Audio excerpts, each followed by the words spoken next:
recording now. So if you have a look at what you look like, how do you feel like in terms of your body position? How do you feel when you're in the water? I feel okay. I did have a concern about my head position at one stage, but Matt said it seems fine. In what respect? In terms of well, because you read some things where you should be looking down at the floor, and I tend to look sort of forward, maybe 45 degrees or something like that. Well, to be honest, it doesn't really matter where, in terms of where your head is. It doesn't matter where it is in terms of up, down, or whatever, as long as it's comfortable for you, and that it's not to the detriment of how you're swimming, if you like, and your body position. And that's quite a good position there in terms of you turning to breathe, right? Because that's essentially what we're looking for is like a little bow wave that you've got there, and you're breathing into that little trough, and ideally, as you've got there, what you're looking for is where you've got there, a line through there, so that you're half in, half out of the water. Right. So that's, in terms of the position of your head, that's a good position anyway from a basic breathing point of view.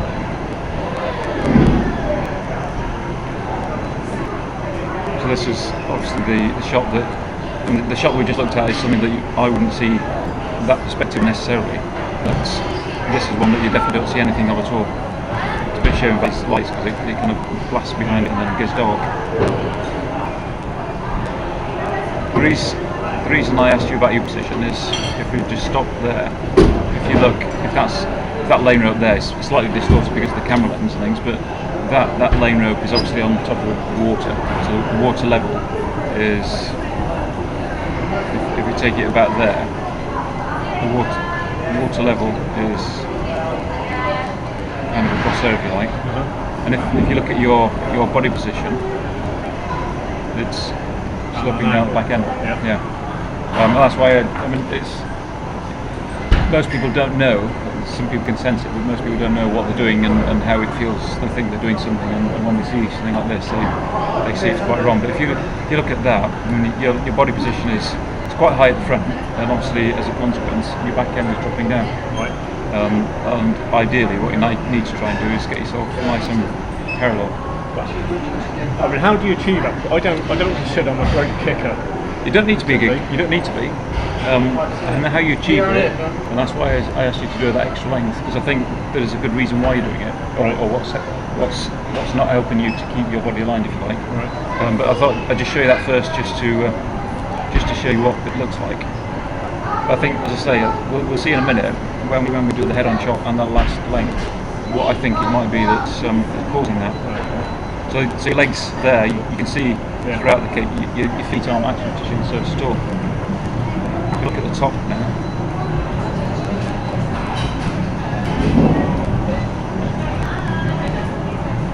if I stop it there, again, slightly distorted, but that lane rope is a straight line, obviously, in the white light is.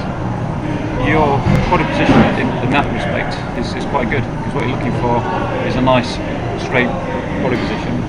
If you imagine that what you're effectively trying to do is to reduce your cross-sectional area, so as you're going through the water you want to minimise your drag, if you like, and ideally, because your shoulders are probably the widest part of your body, you want to try and contain everything within the shoulders, particularly your legs, and at that point they're reasonably good. The only thing I would say there is that your hand position would be better if it was there. Yeah, that is one thing that Matt pointed out. Yeah. Do you ever have any problems with shoulder injuries or aching or anything? No, that's fine. The reason I ask is because sometimes when you and that's not too bad. I mean, some people it comes right the way across. I used to cross over. I have consciously been working on trying to keep it down. Yeah. Does that surprise you then, or is that where it kind of feels it is? Surprises me a little bit, because as I say, I have been trying to. I mean, I don't know. Sometimes you think about it, don't you? So you're consciously trying to keep it wide apart. Others, it's just sort of, it's just subconscious. So. But I mean, it's not too bad. It's on the right side of the centre line. Yeah. So it just needs a bit more concentration, I think. And there are drills that you can do. So my right arm seems slightly better than my left arm, then. Yeah. The only thing there is that, and I stopped it there because if you looked at the previous view where I said where your left hand was doing the stroke, it was slightly inwards a bit, but your body was nice and aligned, nice and straight. If you look at that opposite arm, so this is when you're breathing now. You did on the previous stroke. You hadn't taken a breath, so your head was down the water. Your body was nice and aligned, if you like. If we do that same thing now in terms of that straight line, there's a couple of things. One is that you've turned to breathe. What you're doing there is that hand, your right hand, is effectively dropping down. So what you're trying to do is to get a little bit of support around your head, just to turn, rotate. So extend now, rotate your head, breathe into that trough that we saw before. What looks like is happening there is that right hand has started to drop down. So you're kind of losing balance at the front end. You're turning to breathe. And what's happening here is that your legs are splaying out, and they're only splaying out really to compensate for what this I'm only splaying out because I'm turning, and then because if we go back to the previous shot, there, you're still not quite there yet, but you're still going to be turning as that hand stretches out. You're still going to be turning, so you'll be doing some rotation in the opposite sense, but your head is still, and that hand is going to be still extended. It has slightly gone out there, but that's getting into the breath that we've just been looking at. If we go back to this one, and we just follow that one through. So there, you start in a similar position with your left hand as you were with your right hand. You've started to extend your rotation because your right shoulder is coming out there, but your legs are still nice and compact. And it's really because as you're turning to breathe, your right hand is dropping down. You're losing that stability at the front end, and that's your legs are then splitting out to try and to balance you really. And again, there's things we can do with that as well. So that's where we were, and your head is. I think what's happening there is that your head is turned. Looks like it's turned quite a way out as well because of that arm slipping down.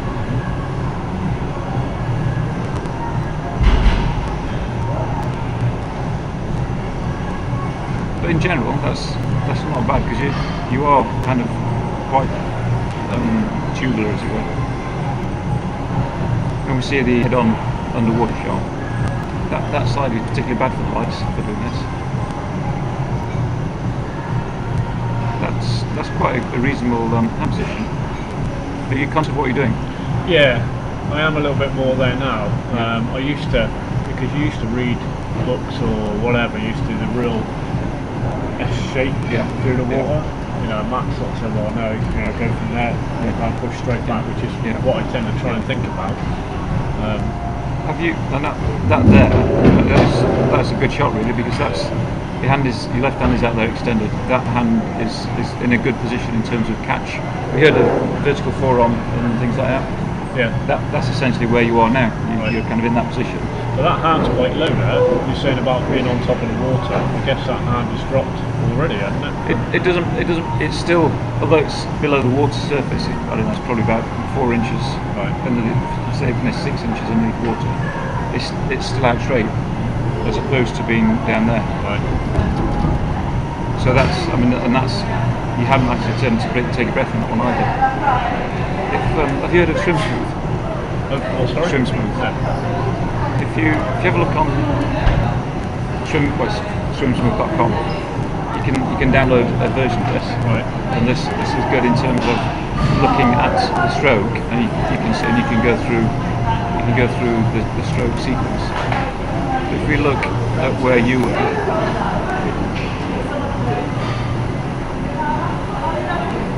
so they're about there. So do it on the opposite arm, so it's the same arm as you were on.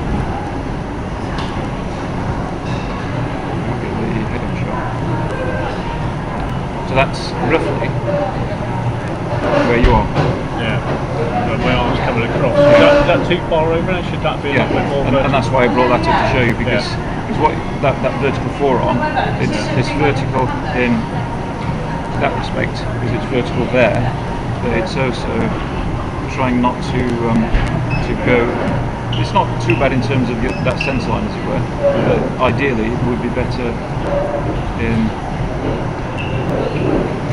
that kind of position. Because the idea then is that you've reached down, you're catching water there, then you're pushing water directly behind you. There'll be, because of your hand going underneath your body, there'll be a slight tendency to push, to skew your body one way or the other. Have you done any open water swims? Yeah. How'd you get on with that? Well, I hated it to start with, but I've been going up to the Somerset Tri Club up at Bridgewater, swimming out there, and then I've done a few Olympic distance triathlons on open water, and I actually, by the time I really loved it, you know, I had a really good swim the last one I did. So, how do you get on in terms of swimming in a straight line? Not great, I must admit. Is it consistently one way or the other? Yeah, it tends to be drifting off to the right. And if you look, so we've gone on to the next stroke now. If you look at that hand, that's very similar in terms of angle, like probably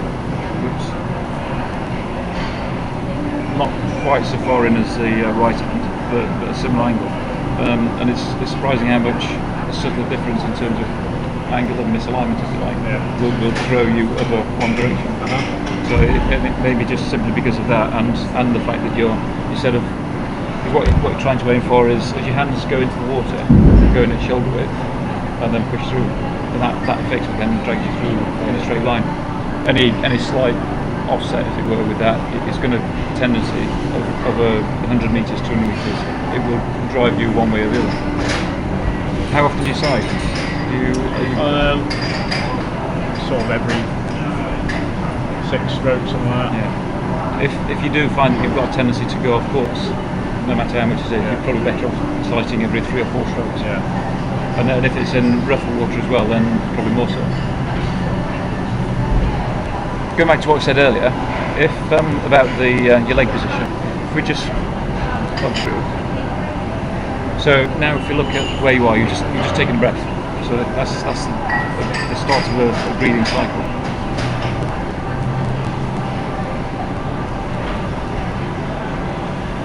Could you see anything or not see anything there? There was. I'm not really watching for too much. Right. I'll take it right the way back to the beginning of the head-on shot. If you have a look at your head, so I'll stop it again at when you breathe. So you're taking a breath there. We'll play it from there now. I'll slow it down as well.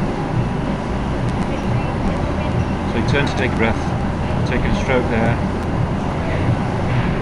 taking a stroke there. There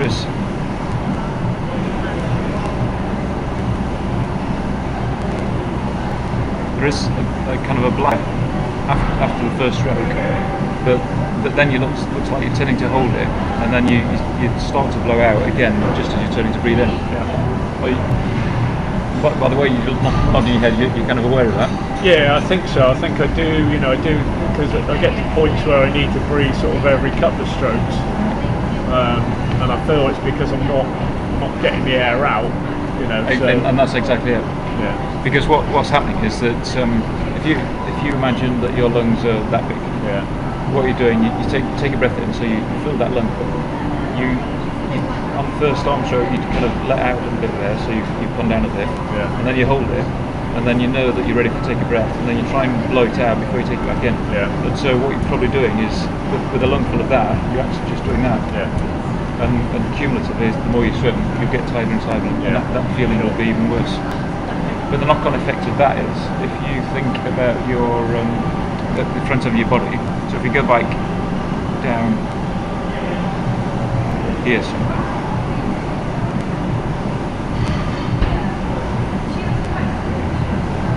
if you look at that a bit dull, but if you look at that shot, like we said before, your legs are quite low, and if you look at this one, and that's a good one there, because you can see the air almost in your cheeks ready to come out. So as a consequence of what you're doing, holding your breath here, because your front end is the most buoyant end anyway, so you've got all the internal organs, but you've got 2 lungs full of air. That front end is a lot more buoyant than your back end. Right. So your front end is going to lift up and your back end is going to drop down. So breathing, although it will help you in terms of feeling comfortable, it will also help your body position as well. Right. Okay. When you're not like you're sitting here now, and if you go for a run or anything, you don't hold your breath and then blast out and get back in there. It's the same with this. It's just that with your head in the water, it feels slightly alien to try and do that. But that's essentially what's happening. Is that you're holding lots of air in there. You're burning oxygen because you're doing the exercise, and you're not really giving yourself time to recover and get back that oxygen. So that will be dropping your back end down here. Do you want to?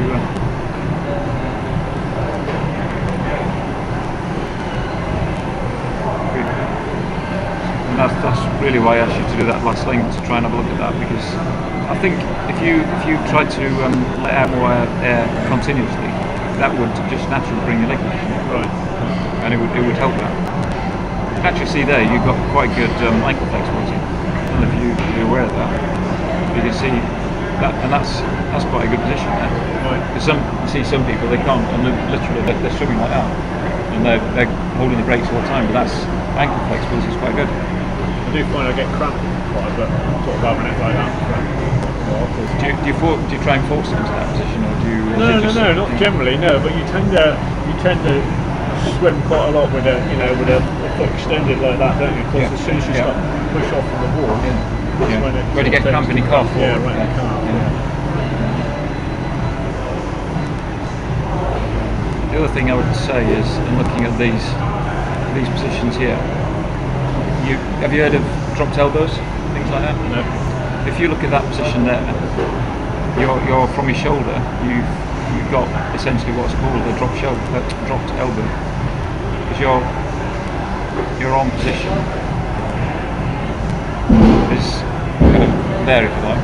So from your shoulder, the top of your arm goes down, and then your forearm goes back upwards. Again, it's only subtle. That's creating resistance there. So you're trying to swim that way. You can see there you've got some resistance. So it's stopping water getting through.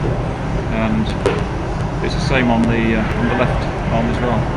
Watch that as it goes through. In fact, that one just drops straight down. So am I dropping those hands far too quickly? Should they stay, I've heard Matt say it's almost like catch up, stay in the water, gliding a little bit longer before, at what point does your hand start to come down? Like if we go back to this, if you look at this as an example, slow right the way down. If you look at that, how he's going in, so he's reaching out, extending, catching the water, so the catch is there. So that's the first time you catch the water, and then bend your elbow and push through. So what you're doing is, you're in that position almost, but that hand, if we go back to your picture, your hand is still out there. Instead of starting to catch the water. You've heard of the catch. Yeah. Well, that essentially is what you're not doing at that stage, because the catch is initiated there. Yeah, so I must admit, I don't do that. I definitely don't go in, and then it's just sort of back. Yeah. I've always thought keep my hand straight and then put it back through. So I just need to. Well, you've done doggy paddle, haven't you? Yeah. And doing doggy paddle, they're almost forced you to do that if you're in that position. Have you ever done sculling? Yeah, we have done sculling. Yeah. And again, the idea of that is to get that feel of the water by keeping your hand in that position. So keep your elbow higher than your wrist, higher than your fingertips, and then you just push the water behind you. And that's, although you're not in that position in terms of that, you're in that, creating that correct position to push water away from you. So it's in there. What you don't want to do is to glide. So it goes in. As soon as you've rotated and extended, you then catch and then pull through. So that's where you're probably missing the first. As you said, you're almost pulling through with a straight on instead of reaching out, and that will put more strain on your shoulder here, and ironically, it will also lift your front end up as well. If you imagine that you're almost pushing water down, so that's going to lift your body up, and that will drop your back end again. So if you can think about catching water a little bit earlier and pushing back, that will help again to balance your body out, and you'll start to catch the water and feel better.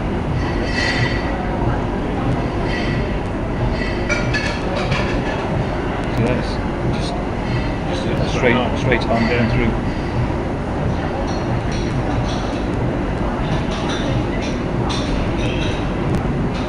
There's no flexing your end wrist at all, is there? Once you've caught it, you then get your hands in the right position, probably sort of slightly bent, as you say. But you tend to get that position.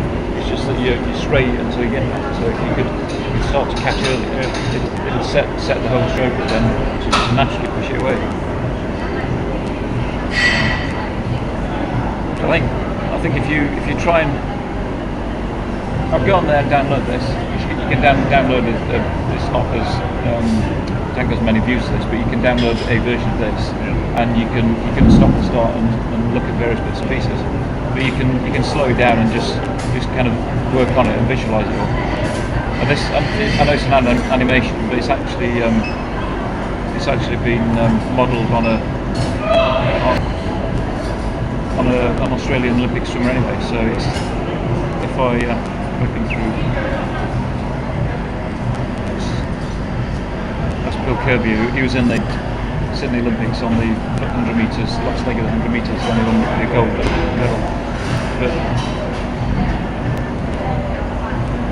yeah, that looks almost like his animation. That's a real swimmer. Oh, is it? Yeah. I thought it was animation. Yeah. No, that's the. John Van Halen, he's again an Australian swimmer, but he was the model for that animation. Right. And sometimes when you see that, it almost looks like it's animation. Yeah, perfect. Yeah. And although he looks like he's slow and relaxed, though, he's actually swimming in like just over a minute for 100 metres. Is that speeded up at all? Is that? No, that's normal. Right. Yeah. You can see the camera. It just doesn't move, does it? Yeah. That central fork of the body. If you look, although it's coming to the end of it, that black line. If you took a photograph still of shot after shot after shot, everything would every time would going to be exactly the same. With his head being completely still unless he breathes.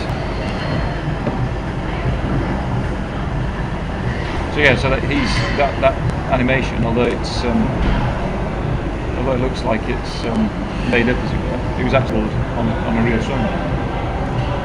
So, yeah, take this one more. Yeah, I reckon that he's in terms of the swim type. If you look at there, they've got what they call swim types, and they've categorised from looking at lots of swimmers. They've categorised not stereotypes, but can fit people into different swim types.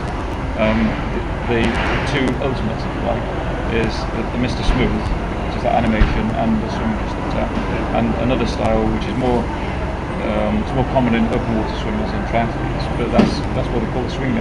Right. I reckon that you're probably not too far away from being the Mr. Smooth. Right. But I mean, everything's the same. You've got lots of things that are good and some things that you can develop. Yeah. And I think if you looked at that catch a little bit and you helped your body position by breathing out, it would help to sort out a lot of things without too much effort in anything else. Yeah, it's just a small thing. I mean, I feel when I swim, certainly when I start swimming, I feel really quite smooth. I still feel myself cut through the water quite smoothly and easily, but it doesn't take a huge amount of time before you start feeling tired, and although you still feel quite smooth, you're not going through the water. And I reckon that just by helping yourself by breathing out continuously will make a big difference, especially the longer you swim. So, as like in an hour session, you probably start off doing the first 100, 200, feeling quite relaxed, but then it will cumulatively build up. And if you learn to breathe out nice and relaxed continuously, that will help you throughout the whole session, and your body position and everything else. So, all right. Yes. Is that useful? Oh, definitely. Yeah. The thing is, it's one of those things that you look at that, and then you look at that other animation